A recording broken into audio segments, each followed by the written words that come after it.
Hey guys, welcome to another video. This video is going to be on r/MaliciousCompliance. Hope you guys enjoy. Let's get into it. The next post is by u/brief-majorly. You want nothing? Here's nothing. Some quick backstory before we get into this. My girlfriend had found a photo in our family album about 3 months back of me holding up a plate with the word nothing written on it in chocolate sauce. She said this may be one of her best photos of me because I'm grinning from ear to ear the whole time. So 2 nights ago, I had asked her if she wanted an ice cream sundae or anything for dessert. She responded with, "I want nothing." Now I know she'll take about half of mine, so I asked her again to confirm this, and again I was told, "I want nothing." Roger that. I go into the kitchen and chuckle as the thought creeps into my head as I grab some ice cream and make myself a massive vanilla ice cream sundae. Then I grab a plate, a piping bag, some homemade whipped cream, caramel sauce, and chocolate sauce. I pipe out the word nothing in big bold letters into the plate in whipped cream. I go over the top of it with caramel sauce and outline it again with chocolate sauce. For good measure, I look around until I find a jar of cherries and scoop out some of the sauce and outline it again with this. Grab a spoon and go into the living room to deliver her plate of nothing. As soon as I hand it to her, she looks at it, gives me a scolding look and then starts to laugh, and asks me for a spoon. The next post is by u/Viva Ibiza. Restaurant only gives discounts on phone orders? Okay then. I only live 5 minutes walk away from the local pizza place, so I went in and ordered directly to take away. I didn't call ahead as I didn't see much point. I live so close I didn't mind waiting an extra couple minutes. While there I saw they were doing a special offer. 10% discount if you mention the promotion over the phone and then went to collect and take away. I know I haven't called in first, but I know you are doing a discount if you do. And to save us both the hassle of me calling you right now, and for the fact that I know the promotion exists, can I still get a 10% off anyway? No, it's only for telephone orders only. Sure, I get that, but I could literally just call you right now from my mobile and you'd give me the discount. But that'll be a pretty weird thing for you to make me do. So can I just get it anyway? No, it's only for telephone orders only. This job's worth attitude pissed me off. So I was literally about to just forget about buying anything from there and go somewhere else. But as I got outside, I figured that no, I'd just stand outside and call the number on their door and order a pizza, that way I get my discount. The phone rang and the same guy picked up. Can I order a pizza to collect with 10% discount please? He recognized my voice as I had just been there 15 seconds since we were speaking inside. He looked outside at me. I smile and wave. He looks pissed off that he has to give me a discount now. He takes my order and says it will be 10 minutes. During the next 10 minutes while waiting for my discount pizza, someone else is about to come into the restaurant to order and take out. I asked them if they have phone ahead for the discount or not. They didn't realize that was a thing. No problem, buddy. I'll do it for you. What do you want?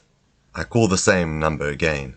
Same guy answers and hears my voice again and looks straight at me again. I smile and wave again and proceed to order the random stranger's pizza order for them while maintaining eye contact with him. My friend would also like that 10% telephone discount, who looks like he's going to pop a blood vessel, but he has no choice but to accept it. After all, I didn't enforce the rules. He did. A week later, the telephone order discount is cancelled completely, and it's simply given if you have a menu. And there are menus in the entrance anyway, so it'd be crazy not to see it and use it. Edit. While that blew up, answering a few of the main questions here. This happened a while ago, so the promotion wasn't with Google Ads or tracking info or storing numbers, etc. It was just the badly executed promo that forced you to call the very person stood in front of you already taking your order anyway, if you wanted the discount. No, not been waiting 15 years to tell this story like I'm some sort of legend and my life peaked at that moment. I read something else on Reddit yesterday and I was like, oh yeah, I remember something like that happening to me. I've never posted on MC before, so why not share? The guy behind the counter wasn't a kid with management breathing down his neck. He may have been the owner or the manager for all I know. It was a small place and not a chain, and if it wasn't just him there doing everything, then it was only him and the chef. So making me call him on the phone in front of him was him enforcing the stupid rule. I just complied with it. I agree. I risked a spat on pizza. I don't suggest pissing off people making your food. It wasn't something I was thinking of at the time though. I've also tweaked some of the text above to clarify reasons why I'm not calling in first. Lived super locally, and I only ever walked in, never called in before, and realized now that I didn't know about the promo until there. That's why I then asked about it. Thank you. This next post is by u/ry-on-the-rocks. You want me to make a patient stay late, so you can skip work during the snow, and you refuse to stay late. Fine, now you have to stay late every day. Post starts here. Once upon a time, I worked in a research hospital coordinating drug studies. This one's going to go against the grain of some of the stories here. When you work in healthcare, following the written laws and rules to the letter is to the utmost importance. We run into trouble when people begin inventing their own rules and playing by them. The hardest part of my job was convincing other departments to also do their jobs, and sometimes it was like pulling teeth asking people to perform even the most basic of duties. Ask a nurse to draw a basic 4-tube blood kit, you got an eye roll. Ask a pharmacy to stay 5 minutes past the end of the workday, nope, they couldn't do that. They're out at 4:30. That second scenario is the important one of the purpose of the story. That department refused to stay late. I could understand that they'd feel that way to maintain as steady a schedule as possible, but the world of sick and dying people, sometimes things come up. Mind you, I regularly have to stay an hour or two past the end of my shift to take care of problems and data entry. We could get overtime pay and flex our schedule pretty easily, at least in my department. This hospital was in a very snowy metropolitan area, and one time a year ago, we were projected to have a massive blizzard. Every one of us, the nurse, the physicians, the pharmacists, and the coordinators, were essentially employees, whatever they called it before COVID popularized the term, and had to come in regardless of the weather. So every one of us should have been planning to be there the next day, even if the weather was awful. We had to call in sick if we missed work for weather reasons. The afternoon before the storm was due to begin, we had a patient in clinic. Typically, patients on this particular research study got a doctor's appointment and their treatment immediately after. However, this one individual had a job that made him prefer getting his clinic visit done in the afternoon and his treatment early the next morning. It was unusual, but it wasn't hard to accommodate him. While most of us had accepted our fate of driving in the snow the next morning, the investigational drug department was especially not too excited about the prospect of having to come in during the blizzard. So at 3:30, an hour before the pharmacy closed, they sent me a message and asked what the possibility of doing the patient's treatment today might be so they don't have to come in for it tomorrow. Really? You're asking us now? This was on your dock all day. Anyhow, I begrudgingly went to find the patient in the waiting room and ask. He wasn't thrilled, but says he'll do it if he has to. I let the pharmacy know. Then they asked what the status of the patient was. Clinic was running behind, as usual, and we hadn't cleared the patient for treatment yet. The investigational pharmacy needs at least 20 minutes to prepare a drug needed, so they told us we still have until 4 p.m. to get them the signed order.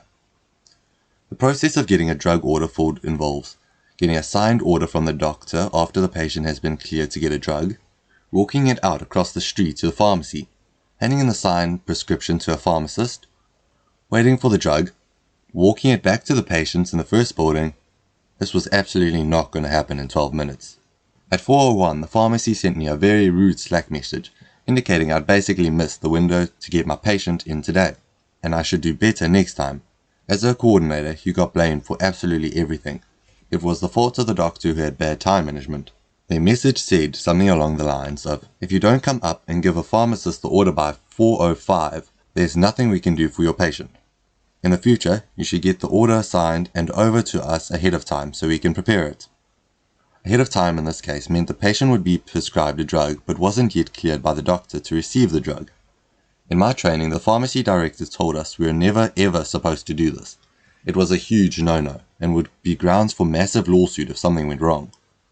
You absolutely don't prepare a drug unless the patient receives it cleared by the treatment by a physician. I really like the pharmacy director, and I messaged her regularly with questions about drugs patients might be considering while on study. But she wasn't super involved in the day-to-day of the pharmacy workers and tends to focus on bigger picture tasks, hence why her employees were inventing their own rules and demands. So I'm supposed to get the patient in today, right now?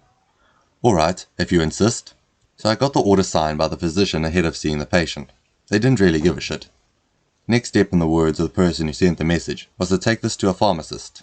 You said I had to take it to a pharmacist by 4:05, right? What if instead of taking it directly to a pharmacy, I took it directly to the pharmacist's director? She was still a pharmacist and could do everything the folks of the investigation drug dispensary could do.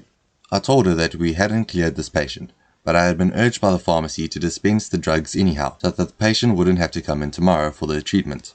She looked puzzled and asked if the patient rescheduled while in clinic. I told her no. This was the request of the pharmacy staff so they wouldn't have to come in during the snowstorm. I showed her the message her employees had sent me. Pharmacy director wasn't happy with us and said someone would just have to stay late if this was the plan. I referred her to the Slack message that said I had missed the window because they weren't planning on staying late. Director was livid and told me that she was personally going to stay late to make sure this went through. We went to the pharmacy from her office and she intended to scold the employees, but of course everyone was gone. So the two of us went and got the drugs at 4:35 and I got it back to the patient. I got a call from him a week later indicating that he would actually prefer getting Thursday afternoon treatment instead of having Friday morning and wanted to keep the schedule going forward. I relayed this to the head of the pharmacy. I expressed uncertainty of how we'd handle this and she said she'd get back to me. We all got an email a few days later saying that the investigation drug department would now stay open until 5:30 and one person would be staying late every day, rotating every day, so that someone could cover late drug orders. But I knew she only had 3 pharmacists, and they were all salary, not hourly, which meant some of them would be covering more than 1 late hour a week. I went to get the patient's next dose of drugs a few weeks later, about 4:45. The same woman who asked me to break the rules was working. I asked how she was doing, and she told me she was having to work 3 4:30 to 5:30s a week, presumably because she tried to act unethically a few weeks prior. She handed me the pill bottle and slammed the window in my face. And to think, if the pharmacists would have just shut up and done their jobs like they were supposed to and come in one snowstorm, they'd still be able to leave at 4:30 every day. If you work in healthcare or health research, don't make your own rules, kids. I hope you guys enjoyed, and whoops, there we go, there's the rain. I just managed to finish this in time. Hope you guys enjoyed. Here's some more videos if you want. Bye.